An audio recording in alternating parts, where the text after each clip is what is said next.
बात बहुत पुरानी है। गुजरात के सूरत शहर में मनसुख लाल नाम के एक व्यापारी थे। इनका कीमती रत्न का कारोबार था।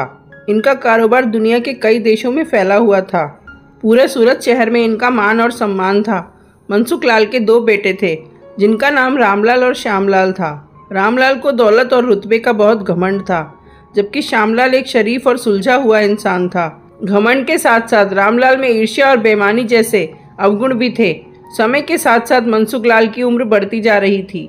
ऐसे में उनके दोनों बेटों ने कारोबार में पिता का अधिक से अधिक हाथ बटाना शुरू कर दिया था। कुछ समय के पश्चात मनसुख लाल चल बसे और कारोबार का पूरा भार रामलाल और श्यामलाल के कंधों पर आ गया। बड़ा भाई होने के नाते रामलाल ने व्यापारिक फैसलों में अपनी मर्जी की चलानी शुरू कर दी। रामलाल बेईमानी और मक्कारी भरे फैसले लेने लगा। असली रत्न के नाम पर वो नकली रत्न का व्यापार करने लगा, जिससे उसका मुनाफा बढ़ने लगा। इस मुनाफे से उसका बाकी बचा चरित्र भी काला हो गया। दौलत के घमंड में वो परिवार में उन्मादी जैसा व्यवहार करने लगा। दूसरी तरफ शरीफ और सुलझे हुए श्यामलाल को शुरू में रामलाल की बेईमानी का इल्म तो नहीं हुआ, परंतु जब उसने उसके व्यवहार में परिवर्तन देखा तो पूरे माजरे को समझने में उसे ज़्यादा देर नहीं लगी। रामलाल की करतूतों से श्यामलाल को बड़ा दुख हुआ। उसने रामलाल को समझाने और सही रास्ते पर लाने की कोशिश भी की, परंतु वो नाकाम रहा। उल्टे रामलाल श्यामलाल से खफा हो गया और व्यापार में बंटवारे का बहाना ढूंढने लगा। बंटवारे में भी उसने बेईमानी की साजिश रची, घर में कलह का माहौल पैदा किया। अंततः रामलाल अपनी साजिश में सफल रहा और श्यामलाल के हिस्से के व्यापार पर भी वो कब्जा कर बैठा। रामलाल के व्यवहार से दुखी होकर श्यामलाल ने शहर में दूसरी जगह अपना ठिकाना बनाया और रत्न के अपने व्यापार को नए सिरे से शुरू किया। ईमानदारी की नींव पर शुरू हुआ श्यामलाल का व्यापार जल्दी ही चल निकला।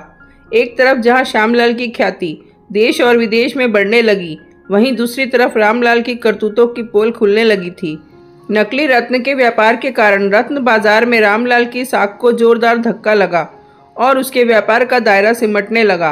अंततः नौबत यहाँ तक आ गई कि बाहर क्या, अपने शहर का कोई भी व्यापारी रामलाल का नाम लेने से भी तौबा करने लगा।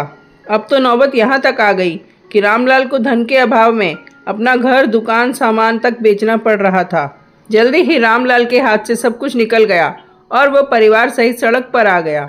अब रामलाल को अपने किए पर पछतावा हो रहा था, परंतु उसकी तकदीर ने जो खेल खेल दिया था उससे आसानी से पीछे आना उसके लिए संभव नहीं था। दूसरी तरफ श्यामलाल की तकदीर का खेल था, जिसकी बदौलत वो रंग से राजा बन गया। जब रामलाल की बदहाली की खबर श्यामलाल को लगी तो उसे बड़ा दुख हुआ। पुरानी बातों को भूलकर वो भागा भागा अपने बड़े भाई रामलाल के पास पहुंचा और रामलाल के लाख मना करने के बाद भी उसे परिवार सहित अपने पास ले आया।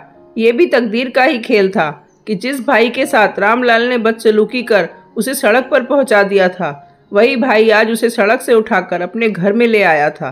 तकदीर कब किसके साथ क्या खेल खेल दे, इसका अंदाज़ा कोई नहीं लगा सकता। हाँ, इतना ज़रूर है कि आपके कर्म ही आपकी तकदीर लिखते हैं।